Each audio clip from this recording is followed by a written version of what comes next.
Mike Coppinger, Drosby Mike, thank you for giving me some of your time. Yep. Just your immediate reaction to what we saw in the ring between Bud and Israil Madrimov tonight? Yeah, I thought it was clearly a fight that could have won either way. I had it 115, 114 for Crawford. I had the opening round 10-10, and it was a very tactical fight. Neither guy seemingly wanted to take any chances. I think they both felt the other's power. Certainly Madrimov landed a lot of those clean overhand rights over the top, but I think neither guy was really throwing combination. Crawford had the superior jab. Madrimov landed the cleaner, harder shots. So I think it's really what the judges liked. I think the judges did a pretty good job, but could have went either way. Yeah. Did you expect it to be quite a slow burner? I didn't think it would be that slow, to be honest. I thought for sure that Madrimov was going to give him a very tough fight, but I thought at some point Crawford would take over, maybe cruise down the stretch, and just that never happened. Look, I thought Madrimov was an excellent underrated fighter, and certainly Crawford's first fight at 154, I thought it was a very honest interview. He felt the power for sure, and the herky-jerky movement of Madrimov gave him a lot of issues. Yeah.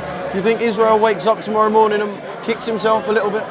Absolutely, yeah. I think the fight was there to win, and there were so many times when he had Crawford pinned in the corner, and we just kept feinting, and didn't want to commit. And clearly, he didn't want to commit because he didn't want to get countered. Crawford can obviously punch even at 54, but I think Madrimov could have laid it on the line a little bit more, being that he was the big underdog. Yes. Yeah, I know everyone wants to back their guy. Eddie was quite animated in the ring after. Said it was a close fight, but was teetering on the edge of using the word robbery. I mean, definitely not a robbery. Not one in that category. Yeah, I mean, look, Eddie Hearn said that it was a fight that could have won either way. I agree with that. I would have no problem with the fight going to Madrimov close, or maybe being a split decision. I thought the judges did a pretty good job. There were no wild scores.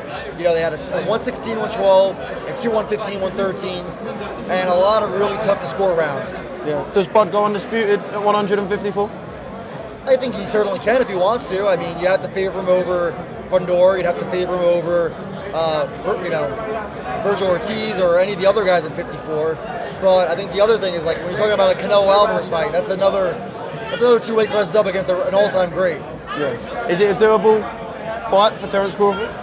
It's hard to say after this fight, at least, that Terence Crawford's going to beat Canelo Alvarez at 168. Not saying anything's impossible, but after this performance, at least, I want to see a couple more fights from Crawford, maybe at 54 or 60, before we can even discuss a Canelo Alvarez fight.